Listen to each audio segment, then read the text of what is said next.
Facebook advertisers shoot themselves in the foot all the time because they cut corners. They don't do all the things you need to do to crush it with Facebook ads.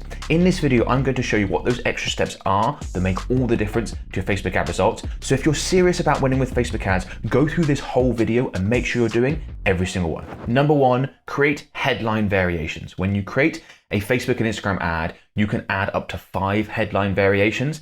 It's really easy just to add the one. I don't think it's a terrible thing if you're just getting started. It's your first campaign or two to do that, but really add in the extra headline variations. That allows you to test different options. You might find something that works much better than what you had originally written, and that could massively improve your results. Takes a bit of extra time and effort. Meta even makes it easier for you with this, because once you've written one, they will produce AI generated variations. You may want to use those, you may not. We sort of use a mixture often because some of them are good, some of them aren't. But yeah, a bit of extra effort can make all the difference. Number 2 is very similar, is primary text variations. So just like with the headline variations, you can write up to 5 different primary texts as part of any one ad. Meta will make recommendations, use AI to do so to make it easier for you. And again, not as important as headlines, but you might find primary text to help improve your results. Bit of extra effort, well worth it. Number 3 is to test different ad formats. So people often fall into 2 categories when it comes to ad formats, right? They either just create image ads because that's all they've really got the capacity to do and they're much simpler than anything more complex, or they go, it has to be video ads, I can only ever run video ads always produce the best results. And neither of those options is correct. Video ads often perform better than image ads or carousel ads or other ad formats, but not always. And we've done a lot of experimentation with all the accounts that we have within our business manager account, over 400 different Facebook ad accounts. And the data we have correlates with when I polled my audience, the data that was produced there. The video performs best about 60% of the time, and 40% of the time it's going to be image, carousel, other, etc. Right?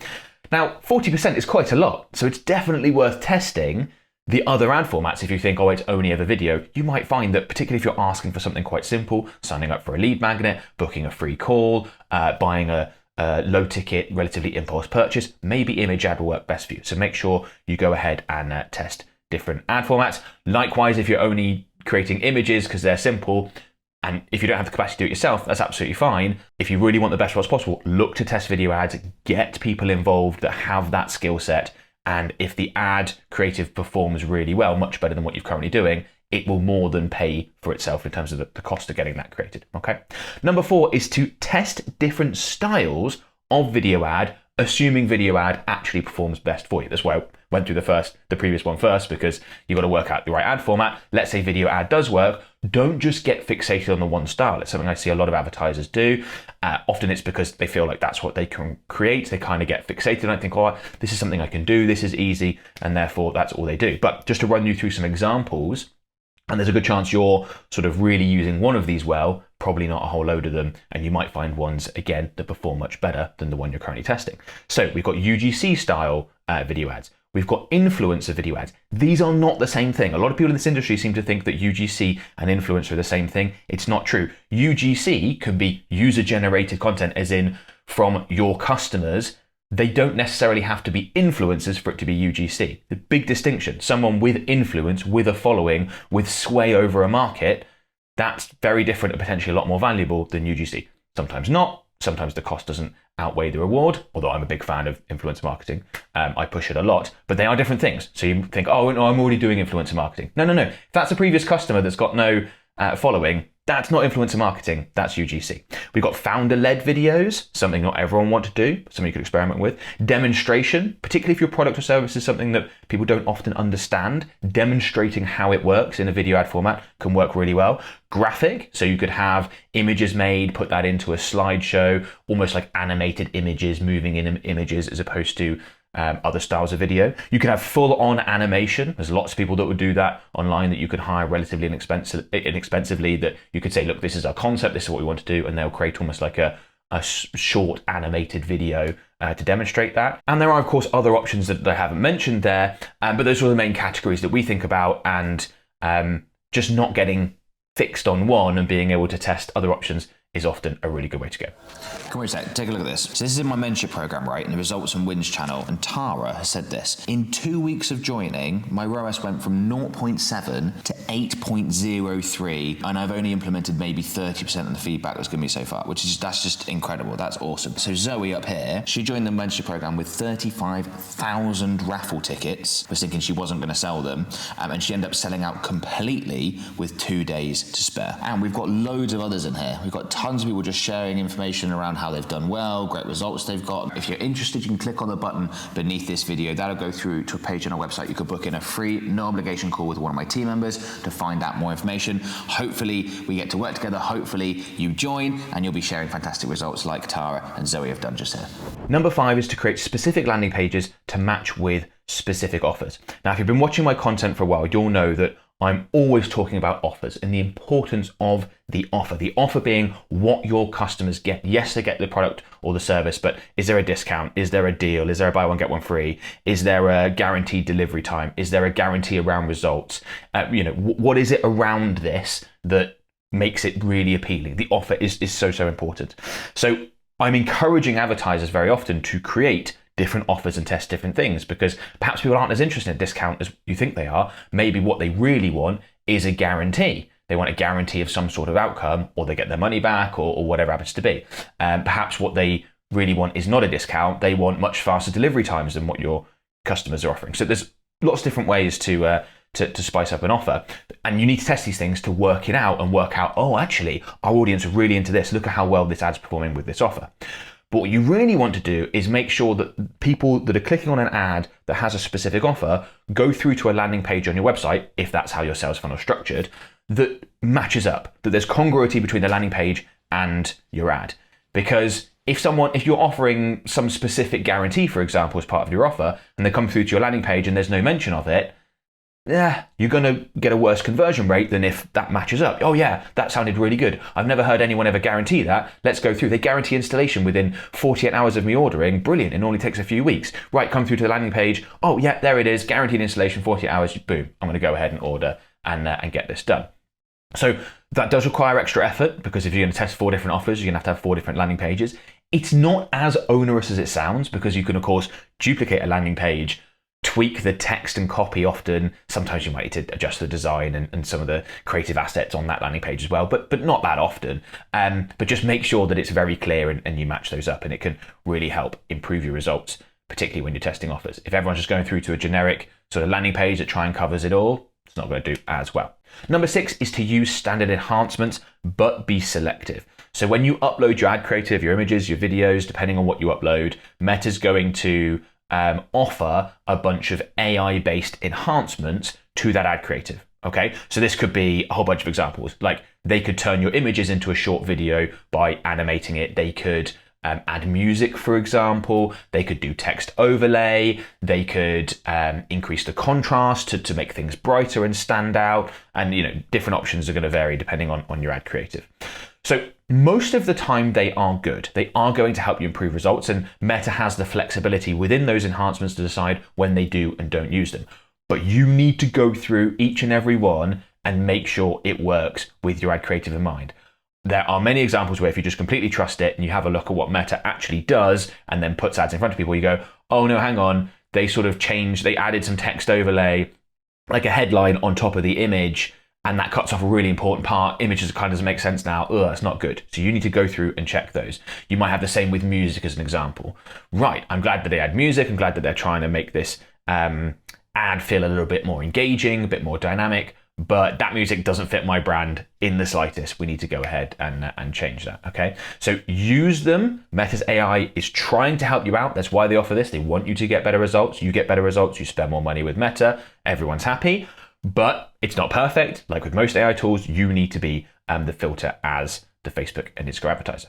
Okay, number 7 is to not neglect your Facebook page and Instagram profile. There are a lot of advertisers that fall into the camp of, I don't care about doing anything organic. I'm not trying to build a following. I want sort of direct response. So I put ads in front of people and I want to generate leads and sales directly. I don't care about anything else. And I think for a lot of businesses, that's mostly fine, but you have to be aware that these are social media platforms and your prospects will come and check out your page on Facebook. They will come and check out the Instagram profile that you're advertising from. And if it looks dead, like no one's there, no one cares, that's just not a good look, particularly if you're selling something where the prospect needs to trust you in order to buy, which is a lot of things. Definitely anything expertise based, or any product where you're making some sort of claim about its superiority over the other competing products in the marketplace. So you don't need to build a massive Instagram following or a massive following on Facebook. You don't need to be posting multiple times a day, but just make sure that at least semi-regularly you have something going out, and that it looks alive, and that if there's someone commenting on your latest post saying, oh, I tried to book a call with you, but it didn't work, or I can't check out, that there's a response. These people aren't sort of ignored. Doesn't take a huge amount of time and effort to do this. It doesn't even have to be you. It could be someone, relatively junior in your company just doing this. And you don't even need to create the content to put out there. You can curate. You can take articles that are related to your industry and share them to your page and profile, or other videos or whatever, just to make it feel like someone's home, effectively. Okay, number 8 is to install the Conversions API. So the Conversions API allows for more accurate tracking of your results, data to be fed back into your ad account, than the pixel alone. Since privacy regulations were introduced and continued to be introduced and added, pixel tracking has become less reliable and less accurate. So in addition, you need to set up the Conversions API. Now, depending on what website structure you're using, that can be really, really simple. It can just be literally a few clicks of a button, or it can be a little bit more complicated. But it's really important that you do it. If you don't have the technical expertise yourself, make sure that you work with someone. You can find someone on Upwork, Fiverr, something like that, who will do this for you relatively inexpensively. It is really helpful because the more accurate data you get within your ad account, the better you can optimize your campaigns, and the better Meta can optimize your campaigns. And we know that both of those things are really important to improving your results over time. This is especially important for businesses that are lead-based, and you want to be able to track who converts and have that data come into your ad account, not just leads, because it can be really easy to have, let's say 2 different offers generating leads, and you're just assessing the cost per lead, thinking, wow, they're about the same. But if you have the back end data and you're like, yeah, but this offer from lead to actual customer converts at twice the rate of this other offer from lead to customer, well, that's way more profitable for you. And if you have things set up properly so you can track these offline conversions, have that data fed back into your ad account, you can actually optimize for conversion leads as opposed to just leads, basically who goes on to convert. And that can be a game changer, particularly for businesses that are struggling with lead quality. If you're finding that you're getting lots of leads, which seems great, but not enough people are converting. Well, if you're actually getting Meta's systems to optimize people that do go on to convert, well, that's going to make a really big difference, right? And you can set all this up through Conversions API. And for those of you spending more than $10,000 per month, I'd strongly recommend that you take the next step and get the ultimate when it comes to data accuracy and tracking, and that's Hyros. Hyros is the best tracking and attribution software for Facebook and Instagram ads. It's a software that all the big players, including myself, use. I use it to track the results that I generate from my own ads. I also use it for all my organic content as well, which is really useful. So if someone comes through and books a call for our done for you services, for example, I can see exactly where they came from with a lot of accuracy, and that allows me to make decisions in my business, which is really, really helpful. And let me quickly show you how important this is. So I'm in my Hyros dashboard. I've isolated one of our meta ad campaigns, and I've created a report for it so we can see the data and you can take a look at this. So this campaign spent just under £2,000, generated £15,000 in revenue. But here's the really important bit: reported versus revenue. And in this column, we can see £12,000. Now, what that means is that out of the £15,000 that this campaign has actually generated, Hyros has been able to report on the full 15,000, £12,000 of which Meta was not originally able to see. So if we're just looking within our Meta ad account, not using Hyros, we would have seen that £3,000 of revenue was generated from this campaign, and that is not true at all. That is a much, much lower ROAS number than the actual £15,000 of revenue that was generated. For a number of years now, Meta's ad tracking capabilities have not been as accurate as they once were because all sorts of privacy regulations have come into effect, and it's only heading that way. It's only becoming more and more difficult to get accurate data and track our results as we need to be able to do. This is a relatively extreme case, and the reason why is because Meta has a 7-day maximum attribution window. And this is an ad campaign that's retargeting for one of our services that people usually take a lot longer than 7 days to make a decision on. So if someone clicks on an ad, they often won't convert within 7 days. Meta's simply not able to see that data, and that's where HiROS comes in. The important thing is that you need accurate data, and HiROS takes care of that. So if you want to get better results from your Facebook ads without actually having to touch your ads, go ahead and sign up to HiROS. There is a link in the video description. Number 9 is to regularly check comments on your ads in Meta Business Suite. So ads on Facebook and Instagram, unlike ads on, say, TV or on a billboard or something, they're live things. People can interact, people can add stuff. This can be positive or this can be negative. So you need to tend to it and make sure that when these ads are continuing to be put in front of your ideal customers, that they provide the right image and have the right information. You don't want to leave really negative comments on your ads. You don't want to be paying to put ads in front of people and then people go and check the comments and someone's just slating your service and criticizing it or whatever, or saying that your product's not very good. That ad is not going to convert as well as if you delete that comment. It's absolutely fine to delete comments on ads, particularly if they're negative. There are other scenarios where you might want to respond to certain questions. If people are just asking things, could be easy conversions to be had. They saw the ad, oh, does it do such and such, or oh, you do have capacity on these dates or whatever. You can quickly go ahead and respond to those and start a conversation, maybe convert those people. Also, again, other people will see those comments. So let's say you're advertising a product and someone asks a question in the comments of that ad saying, will this product work for certain situation? Right? And you say, oh yes, it works really well for that situation. Well, there might be other people that see that ad that are also curious, would this work in this situation? And they go and they see the comment, they read it and they go, yes, brilliant. They've answered that. I can go ahead and purchase. So this is something that you want to sort of set as a regular cadence. Like someone's going to go in every couple of days, let's say, and be like, just monitor this and okay, respond to the questions. All right, delete the negative stuff. Like I said, don't worry about deleting negative stuff. Doesn't mean you do anything wrong. You're going to get it no matter what. Some of it might be from your competitors. Just get it gone. Don't think about it. And then respond to questions. And you might want to try and amplify really positive feedback. So if someone leaves a really positive comment on your ad saying that your product service is fantastic, maybe they've bought it before, you can say, oh, thank you very much, really appreciate it. And that engagement with that comment means it's more likely to be at the top of the comments within your ad, because that's the way comments are ranked, right? The ones that get more engagement appear at the top. So you can help amplify that. And that's also, by the way, just as a quick aside, one of the reasons why I don't like excluding your previous customers from your ad campaigns. A lot of people are like, oh, I don't want to pay to reach my previous customers. It's like, well, one of the benefits is if they've bought the thing or they've hired you for the service and they really liked it, well, they might leave a positive comment. Like if you look on a bunch of my ads, you go to Meta Ads Library, you can see my ads and take a look at the comments. You'll see there are a bunch of people that have been part of my mentorship program or have used or done for you services, and they leave positive comments. I'm like, brilliant. That is fantastic evidence to help people who see this click through and convert. So definitely something to think about. Okay, number 10 is to produce and then stick to a new ad creation schedule. That's going to vary massively depending on your business, right? Standard might be, all right, I'm going to produce 4 new ads every month.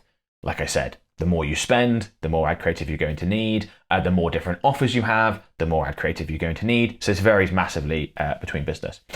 But what I found advertisers often do is they create a bunch of ads, they run them. Hopefully 1 or 2 work really well. Sometimes they do, sometimes they don't. If they do, they sort of go, great, I've got ads, and they just sort of, oh, I'll get to at some point creating you. I'll get to some point, and they don't, and it goes on and on and on. And these ads that were performing well slowly fatigue and results drop off. And all of a sudden they're in a crisis situation where the ads are no longer producing profitable sales or leads, and they haven't been producing any new creative, and they're like, and there's a mad scramble to produce. It's like much better to just plan it out in advance. Okay, I'm going to do this. I'm going to commit to this every month. I'm going to try and make them better every time. I'm going to learn from what I've done previously. I'm going to actually focus and put effort into this. Yeah, otherwise, like I said, you can end up in a sticky situation having had things perform really well previously. Number 11 is to keep your lead tags up to date in Meta's Lead Center or your CRM. So you know how I said you can feed conversion data back from your CRM into your Meta ad account. And if you're using instant forms, you don't even need to do that because all the information can be stored within Lead Center. but you need to go in and adjust and make sure that that's accurate. So if someone has converted, make sure you change the tag associated so that data's actually fed through. I've seen a lot of scenarios where the stuff I talked about previously, getting all the tracking set up, was done well, but the sales team weren't actually updating the information around the leads that are being generated and the ones that are converting. So you're like, okay, but this data is now not, like, yes, data is being fed back, but it's not being inputted into the system properly in the first place. Therefore, it's basically useless.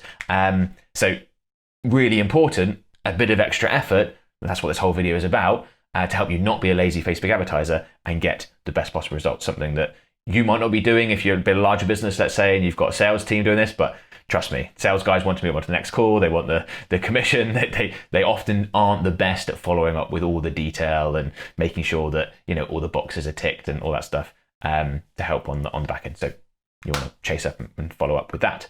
Number 12 is to keep up to date with the latest changes. This is so important. There are so many changes happening to Facebook and Instagram advertising all the time. And honestly, the best way to do that is to subscribe to my channel. I release one video every week, one long form video every week on Facebook ads, letting you know the latest stuff or how to do certain things. It's not difficult to sort of have that as part of your weekly schedule to go, right, I'm going to watch this however long video, might be 10 minutes, might be a bit longer, might be 30 minutes, whatever. I'm going to watch this video from Ben every week, and that's going to keep me up to date with Facebook and Instagram advertising. And actually, speaking of changes, a change that's already started to happen is the new Advantage Plus campaign structure. So if you haven't already, I strongly recommend you check out this video. I walk you through the entire process. Manual campaigns and Advantage Plus campaigns are being combined. A small amount of ad accounts have this already, but everyone is going to get this new structure over the next 6 months. So in this video, I walk you through how it's structured, how it works, where to find things, how to get them the best results. If you're into your Facebook ads, this is a must watch.